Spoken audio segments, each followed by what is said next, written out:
Hey everybody, thank you for watching Aim for Survival. Today we're going to be talking about containers and water purification. Stay tuned.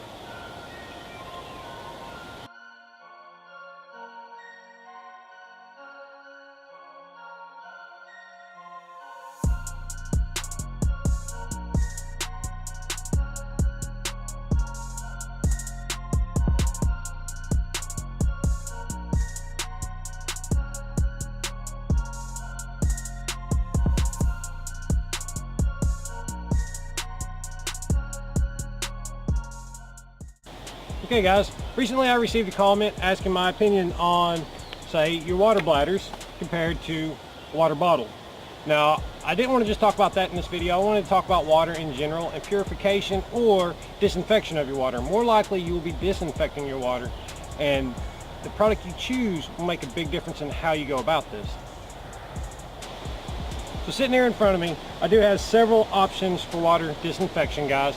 Well, we all agree that boiling your water is the best way to disinfect and stay hydrated in the field. My go-tos are usually your Pathfinder water bottle, nesting kit I should say, the cup included, or a complete kit.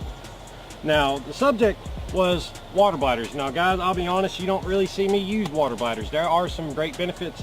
This one here is a 2-liter, 64 fluid ounces. It's very useful. You put them in the back slide of your backpack, run the tube out, so now you don't have to dig in your pack at all to get water. So the benefits definitely would be that it is well balanced in your pack. You have easy access to your water. You can carry a lot of it. Now in my opinion, that's honestly where it ends. The downsides being they are kind of hard to clean in the field. Not only that, your tubes themselves can develop mold or algae in them, and that could be really harmful to your body. Another thing is, I've fallen backwards onto rocks before and the water bladder busted. Now, of course, I teach a 2-container system, whether it be a cup and bottle or 2 bottles, mostly for sanitary purposes. However, at that point, I was glad to have my second bottle. So no, I don't prefer the water bladder myself. I do know CameL makes some really good ones with some really good packs. They are great options. However, your stainless steel food grade container still beats all, because you can boil in it. Straight up, you can boil in it. To get the right one, like this 32 ounce from the Pathfinder school, is already pre-measured for water disinfection. Now, what is disinfection, guys? That is when you use a chemical to kill bacteria or other organisms inside the water that are harmful. With that said, it might not take out everything, like say hard chemicals such as lead or toxic chemicals from industrial waste. So with that said, there are limitations on this next product, and one I do love to use is your Sawyer Squeeze. This is the mini system. Comes with a bag, a plunger, which makes this product awesome. Now, I should go ahead and say that you can attach this inside the tubing or onto the tubing of your water bladder, which is still a great option. However, you will want to filter your water one way or another. Now, I see a lot of people also carrying these in their bug out bags. Now, this is a good solution in a pinch, guys. It really is. You can fill up that negative air space inside of your pack with these, and that's cool. However, I don't know about you, anything flimsy is liable to bust or get poked in my pack.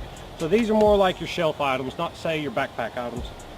Now in the field, I definitely carry kits. I love separated kits, whether it be your shelter kit, your fire kit, your water kit, your medical kit.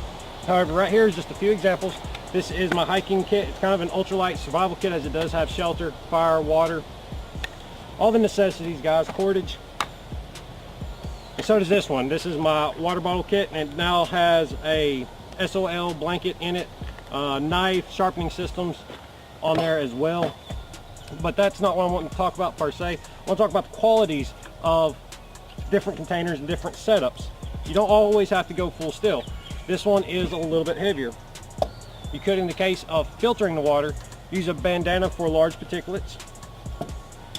You could boil it in this container. Now, keep in mind, once you expose it to dirty water, you will have to sanitize it, or else say the outside lip will have harmful chemicals on there. But you want to keep a secondary spare container to pour your water into. Now, usually I'd collect my water, or I should say I used to, collect my water and filter it right then. However, I have been practicing and seeing a different technique that I think works better in preventing cross-contamination. That is just to straight collect it in the cup. Again, this can be completely emerged in fire, which is good. Boil it, boil it, boil it. Once it's boiled, cover your sanitary container with your cotton material, pour it in there, take a little bit, saturate, don't get in a hurry. However, this will be your filtration for large particulates such as rock, dirt, possibly fecal matter, guys. Yeah, it's in the rivers. Animals are in the rivers too. There could be hairs, anything, rock, gravel, stuff your belly does not want to digest. Something else I want to address and stress to everybody is, what situation are you setting yourself up for? Are you, in the case, going for a day hike? Do you really need a full-blown bush pot and kit? This one includes mini fuel, stove, some trail bites, coffee. That one's more for your overnight situation or for your 2-3 day situation. Great option. Again, set up like a kit. However, something as simple as, say, your plastic bottle, 32 ounces work very well in this. This one is not. Your bandana and a nesting cup will take you as far as you need to go. You can filter with your Sawyer, disinfect further with your Aquatabs. Again, a good deal found in the links of the description. And that'll be all you really need on a day hike, guys. No need to have 500 pounds of gear. Again, we do have a full survival kit on this channel if you want to check that out. You do want that little bit of extra layer of protection. But again, you don't always have to go that far. Something simple as a small pot. This is like your MSR style pot. Again, some more trail eats in it. And it can be a self-contained fire kit, water kit in itself. We can keep our tabs in here. We can keep our Sawyer in here. Close it up, keep it safe, and now it goes anywhere we need to, fits anywhere we want it to, and you're not carrying 1,000,000 pounds. Now again, you can always have a backup container. The point of your container needs to be able to collect, store, and disinfect. This can do 2 of that. You can collect and store it. Small collapsible hydration bladder style, but again, same limitations right here. If it gets poked, squeezed, compressed too hard, too fast, it will pop and rupture. So again, I always carry a metal container. I always have a metal cup. Again, even when I'm just going to work, you can add that bandana, which again is a very multi-use survival item, tried, true, and tested. Again, it will not fit with this bottle. A smaller bottle, it would. You need to know the limitations also of your chlorine dioxide tabs, guys. We talk about them all the time. However, there is truly a 2-week limit. So what that means is you can use this every day for 2 weeks, and your body's gonna start to suffer, guys. It's not built to handle that much chlorine over that much time. You will have to resort to boiling your water eventually. And real quickly, again, I wanted to bring you up close, take a look at this water bladder. This is a real neat water bladder in itself. It does have a little cooling gel you can put in the fridge to help keep your water cold. It does have a lip on here so that you can collect water from a stream. I know a lot of them do not have that. Again, this will fit into the middle of the backpack, being very well balanced in your pack. However, that in itself can be an issue because the other things in your pack, like the edges of your containers, can snag on there. Bush pot being a great example of why I do not do that. I do house this in a separate container, and it itself is a container that can hold other things. Here I keep my little mess bag. I do have some steel wool, trail eats, a fuel stove, the fuel for it, and some coffee. Definitely a little bit goes a long way. The Sawyer Mini itself has a squeezable container. Definitely works great. Problems being that it's hard to fill all the way up in the field. But in this case, you would fill the pouch, roll it up, squeeze the water into, say, your container. You're good to go. I keep mine usually inside of a bag just in case all else breaks loose. I can fill this bag. I know it's 1 gallon, therefore my Aquatabs always come back into place. These are pretty good if you can keep them safe. If you put them in your metal bush pot, they will be safe in there. So yeah, it's still a great option. Little hydro pack that we got in from a BattlBox, just like we did these bladders here. And one of my Pathfinder bottles, I do have several. It's a great little option, but it does have the same limitations as your water bladder here. Again, the pots are really good because you can cook out of them. You can store your food in them. Again, keeping your kit small and light. Okay, let's talk about your Sawyer Squeeze system just real quick. Again, I keep mine in a bag with the plunger. That is very important, very useful. Now, if you're going to rely on this, you're going to want a water bottle, a plastic bottle. Make sure the threads fit the threads on the filter. Make sure you get a good lock. Squeeze water through it before you leave on any journey. make sure there's no cracks in it, and that the bottle works effectively. That said, speaking of winter survival scenarios or camping scenarios, you're going to want to keep this near your body. You're going to want to keep it warm. If it gets too cold, especially once water's in it, the water will expand and crack the filter, guys. So again, keep it warm, keep it protected, and keep a bottle with you that fits the threads. So again, many great options, guys. There's no reason not to get out and explore and add distance into your trip, and probably make overnights, multiple overnights.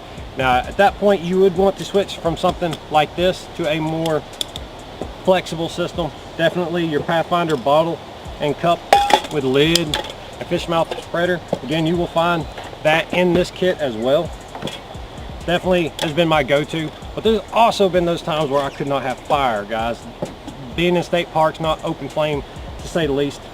Going back to the fuel stove inside my Pathfinder bush pot, I do have a rocket stove in here. Amazing, guys. You're able to sit there, boil water within a minute or two, get back on the trail and keep moving without putting off smoke or breaking laws. It's a great option. I still prefer to go to a boiling method, but when you can't beat the Aquatabs. Really good. Again, with that 2-week limit, something you need to understand. You will end up going back to boiling in a long-term scenario. If that's what you're prepping for, a larger container is a must. Possibly containers where you're going is a must. Definitely a smart way to think ahead. You can get by with something like this. Again, hard to fill in the field, and so are these if you don't have that little tab like this one does. So again, I want to give a personal shout out to the subscriber who commented the theory and the concept of this video. Realize there's a lot of different things you can mix and match to make a water system, a water kit. I do have bomber kits here, again from the Pathfinder system. Want to shoot a shout out to them for the SRO, Reliance Outfitters, guys. Great gears, great deals all the time. Again, you can go with their bottle or their canteen depending on what you want. I prefer larger containers if I'm only going to carry a nesting system. I do like small containers and lightweight systems on day hikes. But hey guys, you got to build your kit along with your skill set and the limitations and expectations of your journey. I appreciate everything you do for the channel. If you haven't already, smash that like button, comment down below, subscribe, and as always, when you watch Aim for Survival, don't miss.